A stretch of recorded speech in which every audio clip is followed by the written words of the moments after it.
తండ్రి అయిన దేవుని నామం నుండి ప్రభు అయిన యేసుక్రీస్తు నామం నుండి ఈ సంధ్య వేళ ఈ గూగుల్ మీట్ ద్వారా కూడి చేరి వచ్చిన సహోదరులందరికీ పరిశుద్ధులందరికీ ఈ యొక్క శుభవందనాలు తెలియజేసుకోవచ్చు. ఈ యొక్క బేసవ దినమున ఈ దినం మనం యథావిధిగా కొరింథీ పత్రిక ధ్యానం చేస్తున్నాము విజ్ఞాపన దినం రోజున. ఆ విధంగానే ఈరోజు దాదాపు లాస్ట్ టైం 1 కొరింథీ 11:8 అధ్యాయం వరకు చూస్తున్నాం. 11 అధ్యాయంలో 8 వరకే. ఈరోజు 9వ వచనం నుండి స్టార్ట్ చేసుకుంటాము. ఏం చెప్తున్నారంటే, మరియు స్త్రీ పురుషుని కొరకే గాని పురుషుడు స్త్రీ కొరకు సృష్టింపబడలేదు. చూసారా? మరియు స్త్రీ పురుషుని కొరకే గాని పురుషుడు స్త్రీ కొరకు సృష్టింపబడలేదు. ఎంత చక్కగా పౌలు గారు ఈ యొక్క చరిత్ర ఆదిలో చేసిన ఆ సృష్టి విషయాన్ని ఎత్తి మాట్లాడుతున్నాడు. ఎందుకు అలా మాట్లాడుతున్నాడు అన్నప్పుడు ఒక కొరింథీ సంఘంలో ఆ రీతిగా పరిస్థితి తారుమారైపోతూ ఉంది. అందువలన అక్కడ అలాంటి పరిస్థితి మాట్లాడుతూ వచ్చింది. వాళ్ళు లోకంలో ఉన్న పద్ధతిని ఏం చేసేస్తున్నారు, ఎక్కువ అలవాటు పడిపోయినారు. వాటికే అలవాటు పడి దానినే ఆచరించి తప్పు లేని విధంగా పోతున్నారు. అప్పుడు దేవుడిచ్చిన వాక్యం ఎందుకు, దేవుడిచ్చిన మన కట్టుదిట్టాలు అని దేవుని వాక్కుని ఎత్తి ఆయన బలంగా వాళ్ళకి హెచ్చరికగాను, ఒక మారు మనసు పొందే విధంగా, ఒక ఆజ్ఞగాను, కొన్ని సందర్భాల్లో అది వాళ్ళకి మనసు మార్చే విధంగా, ఒక చాకు చక్యంగా చెప్పే విధంగా అనేక విధాలుగా ఉంది ఆయన వాక్కు. ఎప్పుడు ఏం మాట్లాడో ఆయనకి తెలుసు.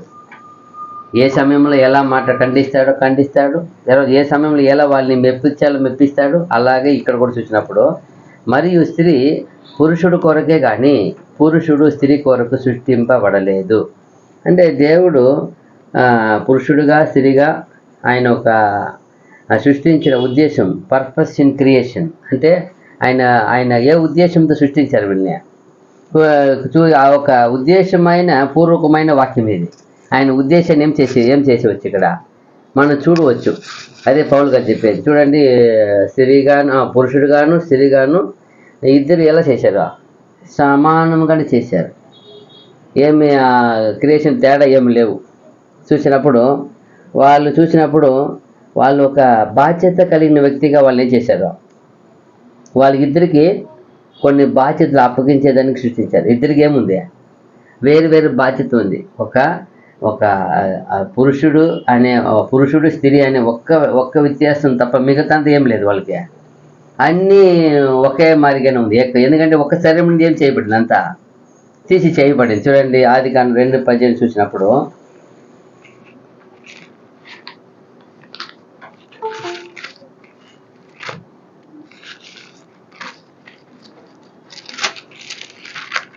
ఆదికాండము 2:18 వచనం.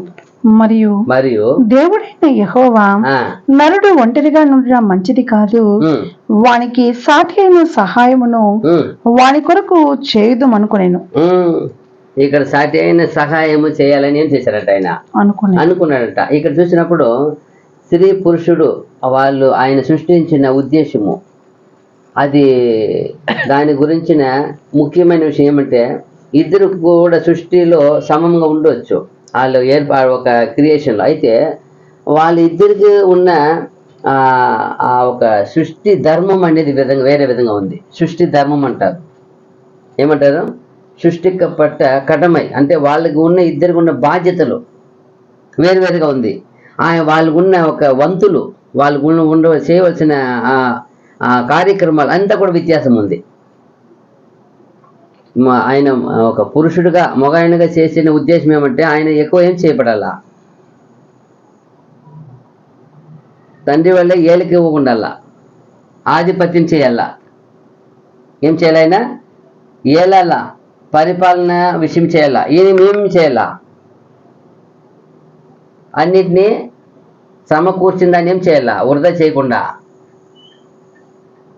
కట్టుదిట్టంతో, ఒక ఏమంటారు దాన్ని, ఆదరణతో, ఏమంటారు దాన్ని, కుటుంబాన్ని ఒక ఆదరణ కలిగించేది. ఆప్యాయత చూపించేది, ప్రేమ పంచేది, ప్రేమతో చూసుకునే అలాంటిది బాధ్యతలు ఉన్నాయి, వేరే వేరే ఉన్నాయి. ఇద్దరికి ఉన్నాయి ఇచ్చిన ఒక బాధ్యతలు వేరు వేరు. సృష్టించిన రీతి ఒకటే, అయితే ఇద్దరికి ఇచ్చిన బాధ్యతలు వేరు వేరుగా ఉన్నాయి. అదే ఇక్కడ కింద చూడొచ్చు మనం. ఇక్కడ ఒక పురుషుడికైనా ఒక సాటి సహాయాన్ని, అంటే ఆయనకి సరిపోయే విధంగా ఎలా ఉండాలని చదువుతున్నాడు. అక్కడ ఏం చెప్తున్నాడు ఆయన? ఆయనకి సహాయం. బాగా ఒక పాయింట్ చదవండి. మరియు దేవుడైన యెహోవా నరుడు ఒంటరిగా నుండుట మంచిది కాదు. ఏమంట? ఒంటరిగా ఉండేది ఏం లేదంట, మంచిది కాదంట. వానికి సాటి అయిన సహాయమును వాని కొరకు చేయుదును అనుకునేను. అయితే ఈ రోజు పెళ్లి అయిన వాళ్ళని అడిగితే ఏం అంటే, అయ్యో ఒంటరిగా ఉండేది ఎంత బాగుండింది బ్రదర్, ఈ పెళ్లి చేసి పెట్టి నా జీవితం పాడు చేసినారంటారు. ఇక్కడేం చెప్తాడు దేవుడు? ఒంటరిగా ఉండడం మంచిది కాదంట. పెళ్లి చేసుకున్న వాడంతా ఏం చెప్తారు? అయ్యో ఒంటరిగా ఉండేదే మంచిది అంటారు. అప్పుడు ఏమైపోయింది? ఎందుకు అలా చెప్పారు? ఇక్కడ దేవుడు సృష్టింపబడిన రీతి ఏమి? ఆమెని సరిగా ఇంగ్లీష్ చూసి హెల్పర్ని వస్తుంది. ఎవరు సాటి అయిన సహాయం అంటే ఏం చేసేవారంట? సహాయకురాలు. అయితే చూడండి, ఆయనకి సరిపోయే విధంగా ఆమె ఒక సరి అయిన తోడుగా ఉండాలని ఆమె ఆ ఉద్దేశంలో ఒక సహకారిగా ఉండాలని సృష్టించారంట. ఈ రోజు ఎవరు సహకారి అయిపోతారో, ఎవరు సహాయం చేస్తున్నారు, ఎవరిని ఏలుతున్నారు, ఎవరిని కంట్రోల్ పెడుతున్నారు? చూడండి అన్నీ ఎలా ఉంది చూడండి ఈరోజు. ఎందుకు పొరపాటు ఏమే? అందరూ దేవుడు సృష్టించిన ఆ రీతిని, ఆ సృష్టించిన ఆ ఉద్దేశాన్ని గ్రహించకుండా, తెలియకుండా సమాన హక్కు అని సమానాన్ని ఎన్ని ఏం చేయకపోతుంది, పొరపాట్లు వెళుతుంది. అయినా దేవుడి ఉద్దేశం అలా కాదు. ఎంత బాగుంది చూడండి. ఆమె సాటి అయిన సహాయంగా, హెల్ప్గా, ఒంటరిగా ఉండటం మంచిది కాదని. ఒంటరిగా ఉన్నాడు, ఎంతకాలం ఉన్నాడో తెలీదు. ఆయన సరి అయిన సాటి అయిన సహాయం సృష్టిస్తానని ఒక హెల్పర్గా, సహకారిగా చేసేదానికి సృష్టించారు. ఈరోజు ఏమైపోయింది? సహకారి ఏమైపోయింది? ఎలా ఉంది పరిస్థితి? తర్వాత ఏముంది ఇంకా చూసినప్పుడు? చాలే. అంటే పురుషుడుకు స్త్రీకి ఒక్కొక్క వంతు ఉందంట, ఒక్కొక్క బాధ్యత, భారము, ఒక్కొక్క ఆలుమిత్రని ఏమంటారు, పరిపాలించే ఒక తత్వము, ఆ జ్ఞానము, ఒక్కొక్కరికి ఒక విధమైన అందము, ఒక్కొక్కరికి ఉన్న ఒక పద్ధతిలో, ఒక్కొక్కరికి ఉన్న గుణ లక్షణాలు, ఒకరికి ఎక్కువ పని ఏమంటారు లోబడే తత్వము, కొందరికి ఆదరణ, కొందరికి ఓదార్పు. ఇదంతా కూడా దేవుడు ఏం చేసి ఇద్దరిలో కూడా పంచిపెట్టాడు. ఎంత వచ్చినా భరించే మనసు ఒకరికి ఉంది, ఎంత స్వల్ప కూడా భరించలేని మనసు ఒకరికి ఉంది. ఇదంతా చూడండి పంచిపెట్టారు. ఒకరికి అన్ని సర్దుకునే పోయే పరిస్థితి మనసు ఉంది, ఎంత భారమైనా. కొంత కూడా ఎవరైనా సహాయంతో ఓడి ఉంటేనే. ఎంత బాగా ఆయన చేసిన ప్లాన్ అది. ఇక్కడ కనపడే ఒక స్త్రీ ఒక బాధ్యత, ఒక వివాహము, ఒక కుటుంబము, దేవుని వల్ల నియమింపబడిన ఒక ఉన్నత భాగము. ఇదిదా ఆయన ఒక ఉద్దేశం కూడా. ఇదిదా పూర్ణమైన ఆయన ఉద్దేశం, ఆయన ఒక ప్రణాళిక కూడా ఇదా. వీళ్ళ ద్వారా ఏం చేయబడాలి ఆయన ఉద్దేశము, కుటుంబం ఎందుకు ఏర్పరిచారు, ఇంకొక జనరేషన్, ఇంకొక వంశం కావాలి ఆయనకి. అందుకు ఉద్దేశము, ఆ ఉద్దేశంతోనే ఇదంతా ఏర్పరిచారు కుటుంబముగా. ఆ భాగము ఆమెకి ఎక్కువ బాధ్యత ఆమెకి ఇవ్వబడింది. ఇక్కడ ఒక కుటుంబంలో కానీ, ఒక సహవాసంలో కానీ, సమాజంలో కానీ ఒక నిశ్శబ్దమైన ఒక సమయము ఏర్పరచడానికి, ఒక ఐక్యత, ఒక మర్యాద, ఒకరికి ఆతిథ్యం ఇచ్చుట, ఇవంతా అంట ఆయన ఉద్దేశం ఇది. ఒకరిని అనుసరించుట, అందరు కలిసి దేవుని వాక్యాన్ని ఎదురు చూచుట, ఆ వాక్యమును ఒకరినొకరిని బుద్ధి చెప్పుకొని వాటిని బలపడుట, ఇది దేవుని ఉద్దేశం. దేవుని వాక్య ప్రకారం ఏదైనా చేయాలంటారు.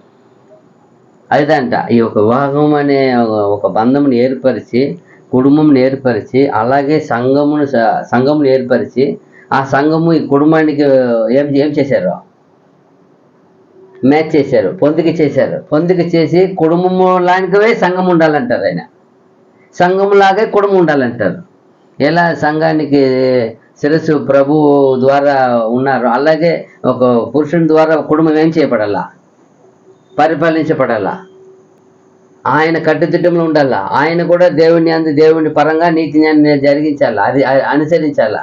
ప్రభు ఎలా దేవునికి భయపడుతూ ఉంటాడో అందరూ పురుషుడు యేసుగా ఏం చేసి ఉండాలా? భయపడుతూ నీతి న్యాయం జరిగిస్తూ ఉండాలి. ఆ కుటుంబంలో నీతి న్యాయాన్ని నిలబెట్టాలి. అదిదా వాళ్ళ బాధ్యత. యేసు ప్రభు తన సంఘంలో ఏం నిలబెడతారో నీతి న్యాయం సత్యాన్ని నిలబెడతారు. అలాగే ప్రతి పురుషుడు కూడా కుటుంబంలో అదిదా అంట ఈ ప్లాన్. చూడండి 1 తిమోతి 2:11-12 చూసినప్పుడు,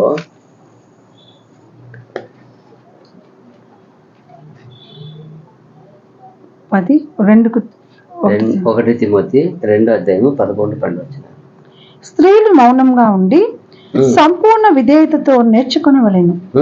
స్త్రీ మౌనంగా ఉండవలసినదే కాని ఉపదేశించుటకైనను, పురుషుని మీద అధికారము చేయుటకైనను ఆమెకు సెలవీయను. ఈ వచనం ఈరోజు ఎత్తుకొని ఎక్కడైనా సమాజం చెప్పినారంటే ఏం చేస్తారు? ఎవరు ఆ గ్రంథం రాసిన వాళ్ళకి ఏమైనా ఉందా? ఏమంటారు? ఈరోజు ఎంత గొప్ప చదువు ఉండే వాళ్ళు ఏం చెప్తారు? ఇది అంగీకరిస్తారా?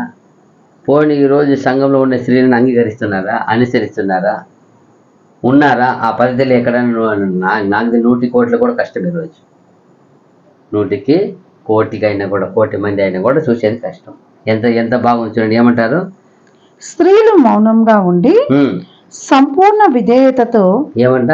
మౌనంగా ఉండి సంపూర్ణ విధేయతతో నేర్చుకునవలెను. అది వాళ్ళకి ఏం చేయాలా? నేర్చుకోవాలా.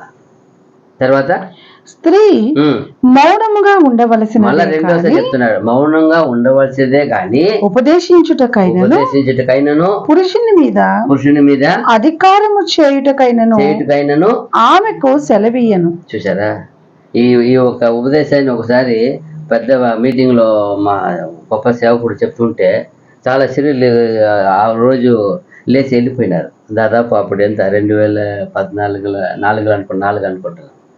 2004లో 5లో ఆ కాన్ఫరెన్స్ మీటింగ్లో మాట్లాడుతుంటే చాలామంది ఉపదేశకురాలు వచ్చారు. అప్పుడు సేవకురాలు వచ్చినప్పుడు, ఏంది ఇది, ఇలాంటి బోధన ఎవరు వింటారో, ఇదేంటి దుర్బోధన చెప్పి లేచి వెళ్ళిపోయినారు.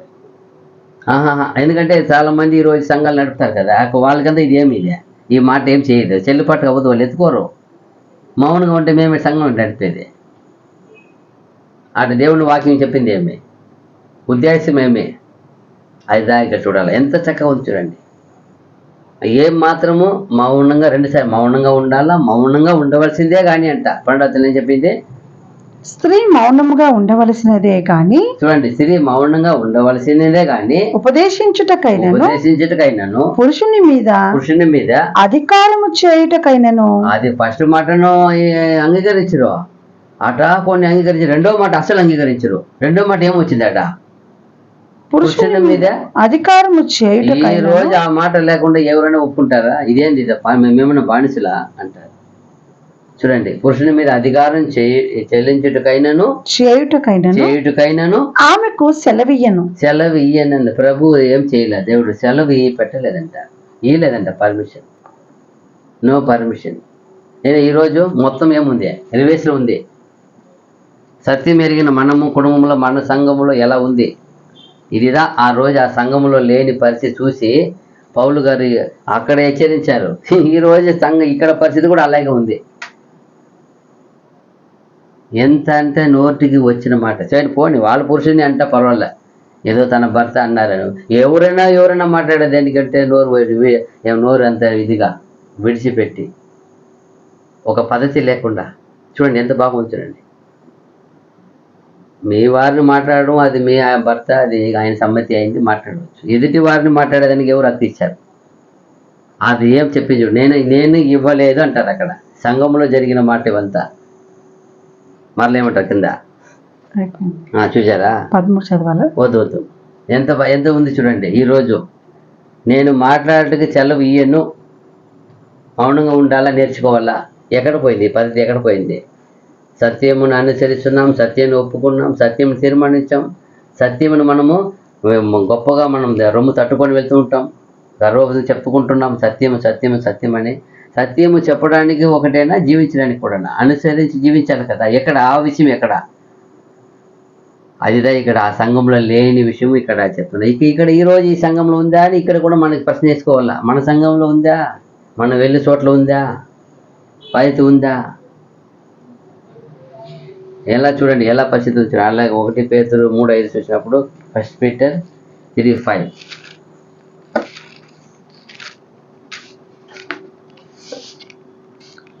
అటువలే పూర్వము దేవుని ఆశ్రయించిన పరిశుద్ధ స్త్రీలను తమ స్వపురుషులకు లోబడి ఇండుట చేత తమను తాము అలంకరించుకొనిరి. అదిదా అలంకరణ అంట. ఏది అలంకరణ? స్త్రీకి అలంకరణ అంటే ఏమంట? తమ్మును తాము లోపరచుట వలన. మళ్ళీ చదవండి ఆ మొత్తం బాగానే. అటువలే పూర్వము దేవుని ఆశ్రయించిన అంటే ఏమే? దేవుని యందు వాళ్ళ నమ్మకం, విశ్వాసం ఉంచి జీవిస్తున్నా పరిశుద్ధ స్త్రీలను తమ స్వపురుషులకు లోబడి ఉండుట చేత తమ్మును తాము అలంకరించుకొనిరి. ఇది అలంకరణ అంట. మనం ఇప్పుడు చేసుకున్న అలంకరణ కాదు. లోబడిదేముంది? దేవుని దృష్టికి లోబడిదేముంది? విధేయత చూపేది, విధేయరాలుగా జీవించేది ఏముంది? అలంకరణ. అదే అలంకరణ, నిజమైన అలంకరణ, దేవుడు కోరుకునే అలంకరణ అది. ఈరోజు ఎందరిలో ఉంది ఈ అలంకరణ? మనం కలిగి ఉన్నామా? ఉందా? ఒకసారి ప్రశ్నించాలా. చూసారా ఎంత బాగుంది? చూడండి అలంకరణ ఈరోజు. ఇదిదా దేవునికి ఇష్టమైన అలంకరణ, లోబడేదే ఆయనకి. అదిదా ప్రభువులో కూడా ఆయన విధేయమైనది చూశారు ఆయన. అందుకే సారాని కూడా చెప్తారు, అబ్రహాము ఆయన సారా కూడా నా యజమానుడా అని, నా దేవుడా అని కూడా చెప్పింది ఉంది అమ్మారి. చూడండి అప్పుడు లోబడి ఉన్నారు. అదిదా చదవండి. ఆ ప్రకారము సారా అబ్రహామును యజమానుడని పిలుచుచు. చూసారా? ఆ ప్రకారం. ఏ ప్రకారం? అలంకరించిన స్త్రీకి తగినట్టుగా అబ్రహాము ఒక భాగస్వామి సారా ఏం చెప్పిందట? యజమానుడని పిలుచుచు అతనికి లోబడి ఉండెను. చూసారా? లోబడి ఉండి ఎవరి గురించి సాక్షి ఎవరు ఇస్తున్నారు? దేవుడు. ఆ ప్రకారము ఆమె ఉండిందని సాక్ష్యము ఒక దేవుని ఆత్మ ద్వారా రేపటి రాసిన వాక్యం చూడండి. ఆ ప్రకారము ఆమె ఉండిందని సాక్ష్యం ఇస్తున్నా. అదిదా మీరును యోగ్యముగా నడుచుకొనుచు. ఏమంట? మీరును యోగ్యముగా నడుచుకొనుచు ఏ భయమునకు బెదరక ఉన్న ఎడల ఆమెకు పిల్లలగుదురు. చూసారా? ఆమెకి పిల్లలు అవుతామంట. అప్పుడు చూడండి ఎంత ఏ అలంకరణ కలిగి ఉన్నారు చూడండి. ఆ కాలంలో దేవుని ప్రియులు, దేవుని పరిశుద్ధులు ఏ అలంకరణ కలిగి ఉన్నారు? లోబడే అనే ఒక అలంకరణ ఉంది. అయితే ఈరోజు ఆ సంఘంలో లేకుండా పోవడం చూసి అందుకే ఆయన మాట్లాడుతున్నారు. కలిగించిన ఉద్దేశం ఏమని, ఎందుకు మాట్లాడుతున్నారు? మరియు స్త్రీ పురుషుని కొరకే కానీ పురుషుడు స్త్రీ కొరకు సృష్టింపబడలేదు. సృష్టించిన ఉద్దేశం ఏమి? దేవుని ఆయనకి మహిమగా పెట్టారు ఆమెను, అంతే. సాటి సహాయంగా పెట్టారు, అంతే. ఆయన్ని పరిపాలించమని, ఆయన అధికారం చెల్లాయించమని, ఆయన మీద లేనిపోని ఏం చేయమని ఏమి ఇవ్వలే. అక్కడ ఏమి ఇవ్వలే.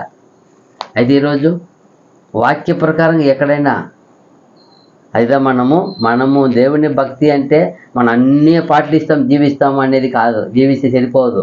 ఈ ఒక్క విషయం తప్పిపోయినా కూడా మన జీవితం క్వశ్చన్ మార్కే. అన్నీ ఉంది ఈ ఒకటి ఏమైపోయింది?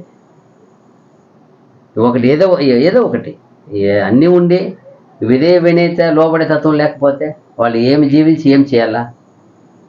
అరుగులు అయిపోతారా? అవును కదా. అదిదా ఇక్కడ చెప్తున్నారా? తీతు పత్రిక 2:4-5 వచనాలు. తీతు 2:4-5 వచనాలు. టైటస్ 2:4-5. అలాగుననే వృద్ధ స్త్రీలు కొండ కత్తెలను మిగుల మద్యపాన శక్తులనై ఉండక ప్రవర్తన యందు భయభక్తులు గలవారై ఉండవలననియు దేవుని వాక్యము దూషింపబడకుండానట్లు యవ్వన స్త్రీలు తమ భర్తలకు లోబడి ఉండి. చూసారా, తమ భర్తకు లోబడి ఉండి యవ్వన స్త్రీలు కొందరు ఉన్నారంట. మరి అదంతా ఉండకూడదు చెప్పి ఇక్కడ చెప్తున్నారు. యవ్వన స్త్రీలు, పర్టికులర్ యవ్వన స్త్రీలు తమ భర్తకు లోబడి ఉండి తమ భర్తలను శిశువులను ప్రేమించి వారును స్వస్థ బుద్ధి గలవారును పవిత్రులను ఇంట ఉండి పని చేసుకుని వారును మంచి వారునై ఉండవలెనని బుద్ధి చెప్పుచు. చూసారా, ఒక లిస్ట్ ఇస్తున్నాడు. ఇంట ఉండి పని చేసుకొనుచు. ఎందుకో చాలా మంది ఆ కాలంలో పౌలు గారు బోధించే కాలంలో సంఘంలో వచ్చి కంప్లైంట్, మా స్త్రీలు ఇంట్లో ఉండేది లేదు. అనేకం వాళ్ళతో సహవాసం, స్త్రీలతో కథలు మాట్లాడుకునేది. అప్పుడు తప్పైన అలవాటు కూడా ఉండేట్టుగా ఉంది. ఆడ చెప్తున్నది అదంతా. ఏమంట, మద్యపానీయు, కొండగత్తెలు, ఇంకా ఇదేదో ఉంది. అవంతా తప్పు అయిపోయినా ఉంది. అందుకే ఆడ వచ్చింది ఎందుకు మాట్లాడుతున్నారు అదంతా. ఆ కాలంలో అలాంటిది ఉంది. చూడండి, అప్పుడు ఇంట ఉండి పని చేసుకుని. ఈరోజు ఇంట ఉండి పని చేసి చాలా మందికి నచ్చదు. ఎప్పుడు ఈరోజు స్టైల్ అయిపోయినాయి. బండి కొనుక్కున్నామా, తిరుగుతూ ఉన్నామా స్టైల్గా. మంచిదే, పని చేయాలా, పోవాలా, బతకాలా. మళ్ళీ తిరిగి వచ్చి ఎక్కడ ఉండాలి, నివాసం ఎక్కడ ఉండాలి? దేవుడు ఏర్పరిచిన ఉన్నాయి కదా, అక్కడే ఉండాలి. అదే దేవునికి ఇష్టమో ఎవరికి ఇష్టమని మనం జీవించకూడదు. నా ప్రభు ఏం చెప్పారు, ఆయన వాక్కును నేను పాటిస్తున్నానా, నేను నెరవేరుస్తున్నానా, నేను వాటిని అనుసరిస్తున్నానా, వాటిని ధ్యానిస్తున్నానా, వాటిని తీర్మానిస్తున్నానా? వాటి యందు మనకు ఆసక్తి ఉంటేనే దీన్ని ఎంతగా మనము ధ్యానిస్తామో, ఎంతగా ప్రేమిస్తామో, ఎంతగా వాటిని అనుసరిస్తామో అంతగా మనకు దేవుని యందు ఆశీర్వాదం ఉంటుంది. ఆయన యందు మనకు వంతు ఉంటుంది. ఏముంటుంది? వంతు, భాగం ఉంటుంది. యేసు ప్రభువులో మనకేం ఉండాలా, ఏం కోరుకుంటున్నామో ఆయనతో పాలు పంపు కావాలా. ఆయనతో పాటు మనము ఆయన వరుడు మన వధువుగా పోయి ఏం చేయాలా, చేరుకోవాలా. ఆ ఉద్దేశము మనకు ఉండాలంటేనే ఇదిదా. అయ్యో ఇక్కడ నాకు ఎవరు లేరు, పర్వాలే, అక్కడ మీకు ప్రభు ఆయన ఇక్కడ ఇస్తే దేవుని స్తోత్రము, లేకపోతే ఏం చేయలేం కదా. ఆయన అడగాల్సిందే. ఇక్కడ మనకు తోడు ఆయన ఏమైనా కల్పిస్తే తోడు, ఆయనతో పోయి అక్కడ పోయి చేరుకోవాలని తోడండి. ఇక్కడ మన జీవితమే తోడు. మనం సరిగా జీవించకపోతే ఎక్కడా లేదు కదా. అప్పుడు మన జీవితం ఎలా ఉంది? ఎంత బాగా చెప్తా చూడు. ఏమంటే ఇంట ఉండి పని చేసుకున్న వారును యవన స్త్రీలు దేవుని వాక్యము దూషింపబడకుండానట్లు. దేవుని వాక్యము ఎందుకంటే ఆ మాట వచ్చింది. అది అర్థమైందా? అంటే ఏమని అర్థమో, ఇప్పుడు మనము ఎవరినో ఇంట్లో ఉండకుండా ఇల్లు తిరుగుతూ ఉన్నారు అనుకోండి. ఎవరు వాళ్ళ ఫ్రెండ్స్ ఉన్నారు, మా ఫ్రెండ్స్, వాళ్ళ ఫ్రెండ్స్ తిరిగితే మంచిదే. వాళ్ళు లేడీస్ ఫ్రెండ్స్, ఒకటే కాలేజ్ ఫ్రెండ్స్ తిరగవచ్చు. చూసేవాళ్ళు ఏమంటారు, ఆయనేమో వీళ్ళంతా క్రైస్తవురాలంటప్ప, ఆయనేమో పనికి పోయినాడు, ఆయనేమో పాప రాడు, ఈమెం చూడప్ప ఉదయం పోయింది, ఆడాడు తిరిగి ఇప్పుడు వస్తుంది, రోజు ఇదే పని. అప్పుడు దేవుడి నామం వీళ్ళు క్రైస్తవురాలంట ఆయన ఎవరు నామం దూషింపడుతుంది? అదిదా. పురుషుడేమో ఎక్కడో పని చేసి వస్తాడు పాపం, ఆయన ఉదయం పోయి నైట్కి వస్తాడు. ఈమె పగలు ఆయన పోవడం, ఈమె ఇట్ట పోయి తిరుగుతా ఉందంటే ఎలా తప్పుగా మాట్లాడతారు? అదే చెప్తున్నాడు. దేవుని నామం ఏం చేయకూడదు. దేవుని వాక్యము దూషింపబడకుండానట్లు యవ్వన స్త్రీలు, పర్టికులర్ రాయబడింది. యవ్వన స్త్రీలు దేవుని వాక్యము దూషింపబడకుండానట్లు యవ్వన స్త్రీలు తమ భర్తలకు లోబడి ఉండి తమ భర్తలను శిశువులను ప్రేమించి వారును స్వస్థ బుద్ధి గలవారును పవిత్రులను ఇంట ఉండి పని చేసుకుని వారును మంచి వారునై ఉండవలెనని బుద్ధి చెప్పుచు మంచి ఉపదేశం చేయువారునై ఉండవలెనని బోధించుము. అదిదా. వాళ్ళు మంచిగా ఉండాలని బోధించప్ప. పిల్లలకు మంచి నేర్పాల. వాళ్ళు మంచి పిల్లలకి ఏం చేయాలి? వాళ్ళు మంచి ఉపదేశించాలి, బోధించి వాళ్ళు ఇంటి ఉండి పని చేయాలి. ఆ రోజుల్లో అక్కడ లేదు, అక్కడ ప్రాబ్లం వచ్చి చెప్తున్నారు ఆయనకి. ఆయన దాని నిమిత్తం రాస్తున్నాడు లెటరు. ఏమి ఇలా జరుగుతుందంటేనే సంఘంలో కొందరు ఇంట్లో నివాసం చేయలేదంటేనే సరే అక్కడ ఈ రోజు కాలంలో మన సంఘం ఎలా ఉంది, మన సహోదరులు ఎలా ఉన్నారు, మన మన మన దేవుని ప్రియులు ఎలా ఉన్నారు, దేవుని వాక్యం దూషించే విధంగా ఉందా, ఏలెత్తి చూపే విధంగా ఉందా, అదే మనం చూడాలా, తీర్మానించుకోవాలా. లేకపోతే తర్వాత 1 కొరింథీ 11:10 ఇందువలన దేవదూతలను బట్టి అధికార సూచన స్త్రీకి తల మీద ఉండవలేను. ఇక్కడ పైన చూసినప్పుడు మరియు స్త్రీ పురుషుని కొరకే కానీ పురుషుడు స్త్రీ కొరకు సృష్టింపబడలేదు. ఎప్పుడు మన మైండ్లో ఉండాలి, మన సృష్టి దేనికి, మన సృష్టి ధర్మం దేనికి. చాలా మందికి ఈ వాల్యూ తెలీదు. వాల్యూ తెలియకుండా నేను చూస్తాను, బయట సిటీలో వెళ్తాను కదా అంటారు, పెళ్లి చేసుకునే పిల్లలకి అనువద్దంటారు. ఎందుకండి వద్దు, వాళ్ళు డాక్టర్తో లోకములు తిరగదు, వాళ్ళు హెల్త్ మీకు పోతాయి మేడం, అందం పోతుంది, పిల్లల కంటే అందం పోతుంది అంటారు. పిల్లల కంటే కన్నారు, కొందరు పిల్లల కంటే పాలు ఇవ్వరు. పాలు ఇస్తే ఆమె బ్లడ్ నుండి మొత్తం ఒక ఇదంతా వెళ్ళిపోతుందంట, బ్యూటీనెస్. పాలు ఇవ్వరు, పాలు పోస్తారు, ప్యాకెట్ పాలు. కొందరు చూసి మన సృష్టి ధర్మం దేవుడు చేసింది ఏమి, ఇంట ఉండి పని చేసి పిల్లల్ని పెంచాలని ఉంది, ప్రేమతో చూడాలని ఉంది. అక్కడ రివేస్ అంతా. అప్పుడు ఈ వాక్యం ఎలా ఎలా నెరవేరుస్తున్నాం, ఎలా విశ్వసిస్తున్నాం, ఎలా తీర్మానిస్తున్నాం. ఈరోజు చాలా మంది చూస్తున్నాను, వస్తున్నా, చాలా బాధగా ఉంటుంది ఈ వాక్యం చూసి, వాళ్ళని చూసినప్పుడు బాధగా ఉంటుంది. మళ్ళీ వాళ్ళు ఎవరో కాదు, మళ్ళీ దేవుని బిడ్డలే, బైబిల్ స్టూడెంట్గా ఉంటారు. చూస్తున్నాను, చూడండి ఈడ ఎలా ఉంది వాక్యము. ఇందువలన దేవదూతలను బట్టి అధికార సూచన స్త్రీకి తల మీద ఉండవలేను. ఆమెకి ఒక అధికారం ఇచ్చారంట. ఏమంటే అధికారము, ఆ స్త్రీకి ఆ తల మీద ఉన్న అధికారము గుర్తు అంటే ఏమి, ఆ అడయాళం, ఆ సూచన ఏమి అని చూసినప్పుడు ఆ గుర్తు అనేది ఏమంటే, ఒక స్త్రీకి ఆ గుర్తు అనేది దేవుని వాక్య ప్రకారం లోబడి ఆమె ముసుగు వేసుకోనవలసినదే. అదే ఆ గుర్తు అంట. సూచన అన్నారు కదా, అధికారం అన్నారు కదా. ఏం అధికారం అంటే అది వేసుకొని ఉండాలా. ఎందుకు అలా వేసుకోవాలంటే మొదటి ఒక వ్యత్యాసం ఉంది. మొదట ఆమె వేసుకోవడం వల్ల ఇప్పుడు స్త్రీ పురుషుడు తేడా ఉంటుంది. పురుషుడు ఎప్పుడు వేసుకోపోతారా, ఇప్పుడు లాంగ్ లెంజ్ కనపడదు అనుకోండి. ఇప్పుడుతో టెక్నాలజీ అన్ని వచ్చేసి ఇద్దరు ఒకటే వేసుకుంటారు, ప్యాంట్ స్టోక్ వేసుకుంటారు, జీన్స్ వేసుకుంటారు, ఇద్దరు కటింగ్ చేసుకుంటారు, పోతుంటారు. ఏమి తేడా తెలుస్తుంది. ఒకవేళ దూరంగా చూసినప్పుడు ఏమనిపిస్తుంది, ముసుగు అనేది ఒక గుర్తు, ఒక ఐడెంటిఫై ఏమి చేయవచ్చు, ఒక స్త్రీ, ఒక లేడీస్ అని గుర్తుపట్టవచ్చు. ఆ కాలంలో ఎందుకు చెప్తారంటే, ఆ కాలంలో ఇలా లేనివారు, వాళ్ళు వివాహం లేనివారు లేదా చెడిపోయిన వారు అలాంటి వారంట. ఆ ముసుగు వేసుకోవడం వల్ల ఈమె ఒక పవిత్రమైన స్త్రీ అని, వివాహమైన స్త్రీ అని అన్నీ ఉన్నాయంట. ఈమె సమాజాన్ని గౌరవించే స్త్రీ అని, ఈయన ఒక భర్తని గౌరవించే స్త్రీ అని. ఇప్పుడు ఇప్పుడు ఒక సంఘానికి గౌరవం ఏమంటే ఆ ముసుగు వేసుకోవడం, ఆ సంఘానికి గౌరవం ఉంటుంది. అదంట ఎక్కడ వెళ్ళినా. అలాంటి ఒక 4 విషయంగా ఉంది. ఫస్ట్ స్త్రీ అని వ్యత్యాసము, పురుషుడని దేవుని మాట ప్రకారము ఆమె లోబడిన స్త్రీ అని గుర్తు. మూడో చూసినప్పుడు ఈ ఒక సముదాయం ఏమంటారు, ఈ సమాజానికి ఆమె ఒక గౌరవమైన స్త్రీగాను. తర్వాత చూసినప్పుడు స్త్రీలలో అనుకోగలిగిన స్త్రీ అని అంట. 4వది స్త్రీలో అనుకువ సాత్వికురాలు అనే ఒక గుర్తు కూడా అంట. అది ఆ ఒక చూపిస్తుందంట.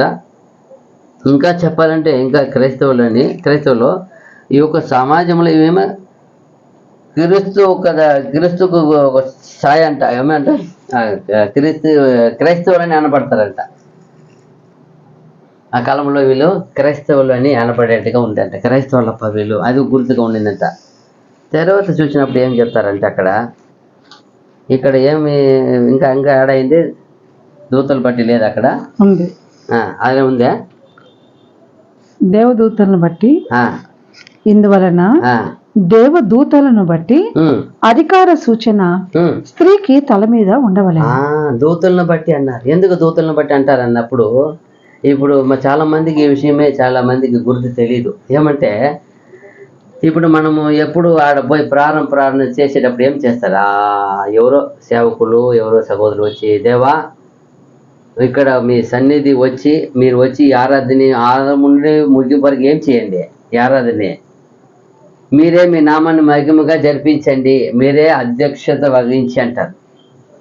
ఆ ప్రకారంగానే చూసేటప్పుడు దేవదూతులు వచ్చి సంఘాన్ని దర్శిస్తారంట. అక్కడ మనం ఒక రెవల్యూషన్ ప్రకటనలో చూసినప్పుడు 7 సంఘములు 7 ఆత్మలు అంటారు, 7 దూతలు అంటారు.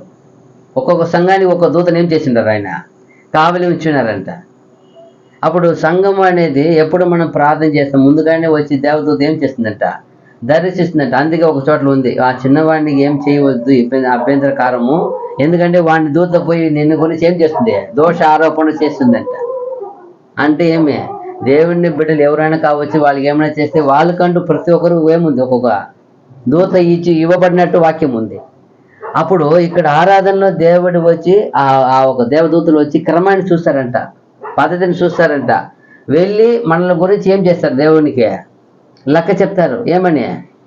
ఎలా వచ్చినారు, ఎలా సర్వీస్కి హాజరు. ఇప్పుడు ఎగ్జాంపుల్ స్కూల్ వెళ్తారు, ఈ స్కూల్లో వెళ్ళి పిల్లలు చదివి వస్తారు, ఒకరు యూనిఫామ్ వేసుకోరు, ఒకరు షూ వేసుకొని పోరు, ఒకరు టై వేసుకోపోరు, కొందరు పుస్తకాలు ఎత్తుకుపోరు. అక్కడ కంప్లైంట్స్ ఏం వస్తుంది? ఇంటికి వాళ్ళకంతా బయట గ్రౌండ్లో ఉంటారు. కొందరు తీసుకొని జరుగుతూ ఉంటుంది. తప్పు చేసిన వాళ్ళు ఎక్కడ ఉండాలా?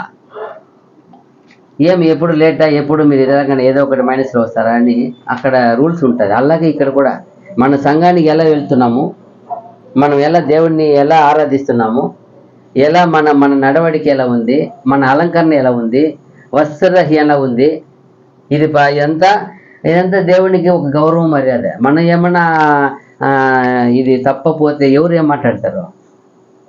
ఎవరిని మాట్లాడతారు? దేవుణ్ణి తప్పు చెప్తారు. క్రైస్తవులు అంటే ఇట్లా పోతున్నారు. ఇప్పుడు ఎవరో ముస్లిం వాళ్ళు ఎవరో ఒకరు వెళ్తే వాళ్ళని మాట్లాడకుండా వాళ్ళ భక్తిని ఏం చేస్తారు? ఫస్ట్ వాళ్ళు ఎవరు మాట్లాడారు. అలాగే ఇక్కడ కూడా వాళ్ళే చెప్తున్నారు. ఇక్కడ పౌలు చెప్పేటప్పుడు ఈ సమాజంలో దూతుల నిమిత్తము మీరేం చేయాలా? ఎందుకంటే దేవదూతులు ప్రతి ఒక్క ఆరాధనని 2-3 కూడిన చోట ఎవరు ఉంటారంట? ప్రభు దూత ఉంటుందంట. 2-3 కూడిన చోట నేను ఉంటాను వాగ్దానం చేయాలి. మీతో నేను సదాకాలము ఉంటాను. అప్పుడు ఏం చేశారు? సదాకాలం ఒక్కొక్క ఆయన ఆత్మ ఆయన దూతలు ఎందో ఉన్నారు. వాళ్ళు ఏం చేశారు? మన కొరకు పరిచారకులుగా పెట్టి వెళ్ళారు.